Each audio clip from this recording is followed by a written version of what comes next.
Good morning, students. Myself, Dr. B.L. Bhadu from Government College बावड़ी। आज हम BA part प्रथम में भौतिक भूगोल के अंतर्गत यूनिट 4 के अंतर्गत जो वायुमंडल का टॉपिक है उसी में हम जो है आज पढ़ रहे हैं वायुदाब की पेटियाँ यानी प्रेशर बेल्ट्स। तो इसमें कई बार एग्जाम में क्वेश्चन आता है कि भाई वायुदाब किसे कहते हैं, है ना। वायुदाब को मापने की इकाई क्या है, समुद्र तल पर वायुदाब कितना रहता है, वायुदाब को नियंत्रित या प्रभावित करने वाले कारक कौन से हैं, है ना। वायुदाब का लंबवत वितरण क्या है, वायुदाब का क्षैतिज वितरण क्या है ना। और वायुदाब की पेटियों को जो दो बड़े वृहद समूह बांटा जाता है, तापजन्य पेटियाँ कौन सी हैं, गतिजन्य पेटियाँ कौन सी हैं, है ना। भूमध्य की निम्न वायुदाब पेटी से आप क्या समझते हो, डोल ड्रम से आप क्या समझते हो, इसका रेखा चित्र सहित आपको इसका टॉपिक का विवरण देना होगा, है ना। तो हम सबसे पहले है कि भाई वायुदाब है क्या, है ना। तो देखिए, धरातल के प्रति इकाई क्षेत्र में वायु जो बाहर डालती है ना उसी को वायुदाब कहते हैं। तो क्या परिभाषा हुई वायुदाब की, धरातल के प्रति इकाई क्षेत्र में वायु जो बाहर डालती है उसे वायुदाब कहते हैं, ठीक है। या वायुमंडल द्वारा पृथ्वी पर डाले जाने वाले भार को वायुमंडलीय भार कहते हैं। अच्छा, किसे मापते हैं इसको, तो वायुदाब को बैरोमीटर से मापा जाता है। किसे मापते हैं, बैरोमीटर।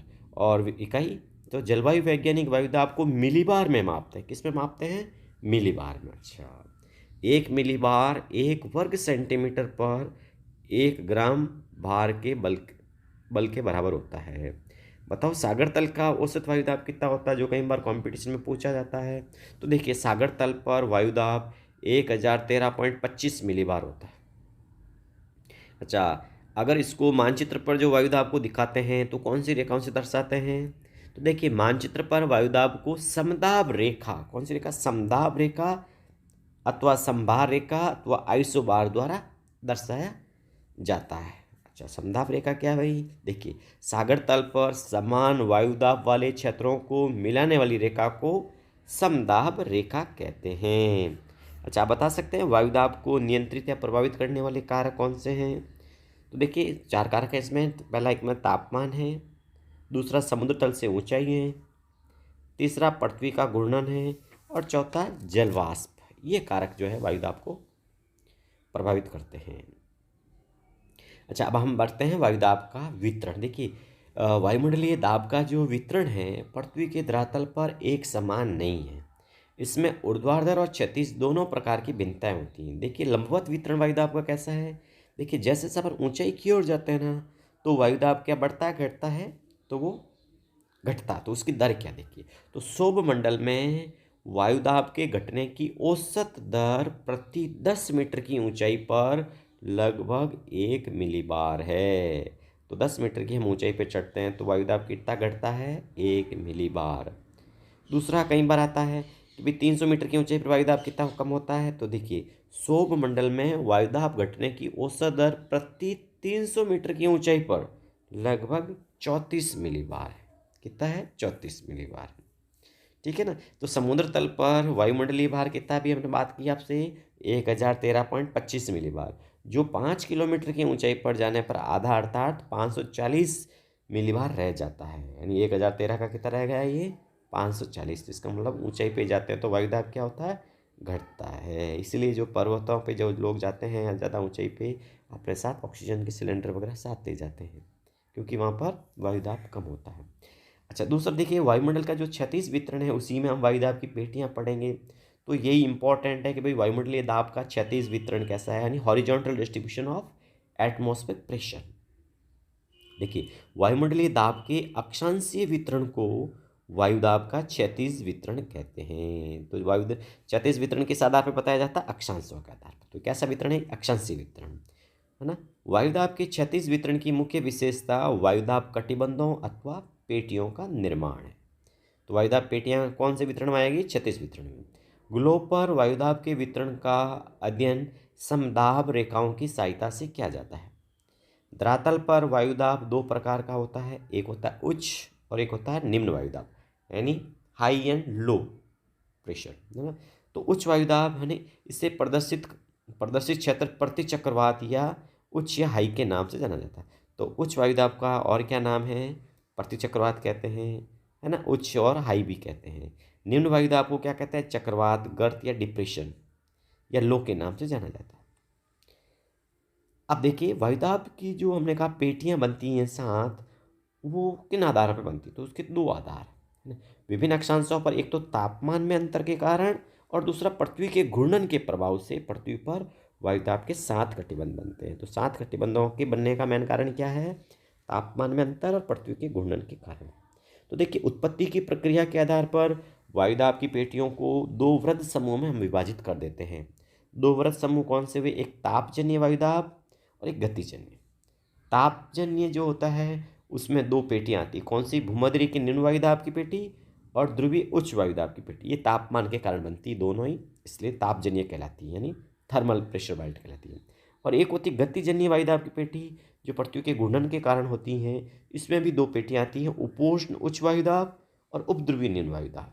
ठीक है, तो इस तरह से पृथ्वी पर जो है टोटल सात वायुदाब के कटिबंध बनते हैं। उनको हम अध्ययन की सुविधा के लिए चार भागों में बांट देते हैं, क्योंकि इसमें उत्तरी गोलार्ध में भी उपध्रुवीय वायुदाब पेटी हैं और दक्षिणी गोलार्ध में उपध्रुवीय वायुदाब पेटी।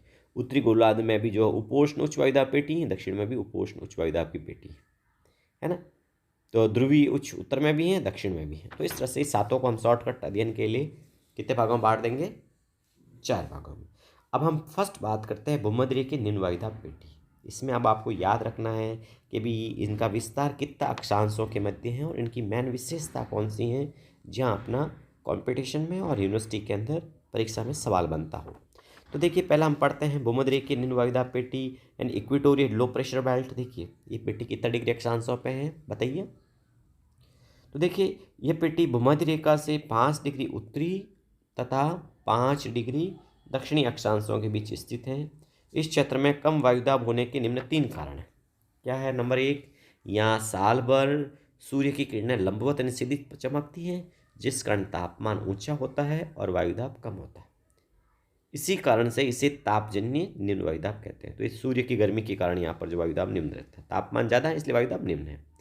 दूसरा, यहाँ वायुमंडल में जल वाष्प अधिक होता है, इससे वायु का घनत्व कम होता है, जिस कारण वायु का दाब कम होता है।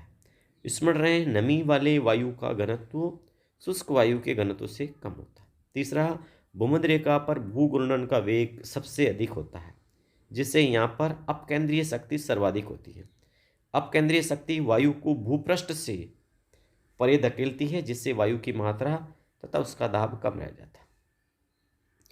इस कटिबंध में भूमध्य के निम्न वायुदाब कटिबंध में धरातलीय क्षैतिज पवनें नहीं चलती, बल्कि अधिक तापमान के कारण वायु हल्की होकर ऊपर को उड़ती हैं और संवहनीय धाराओं का जन्म होता है। इसलिए इस कटिबंध को भूमध्य के शांत कटिबंध या डोलड्रम कहते हैं। वेरी इंपॉर्टेंट क्वेश्चन है ये, कंपटीशन में भी आता है, यूनिवर्सिटी के अंदर भी आता है कि भाई आप डोलड्रम से क्या जान समझते हो या शांत कटिबंध से क्या समझते हो। तो आप क्या लिखोगे इसका उत्तर?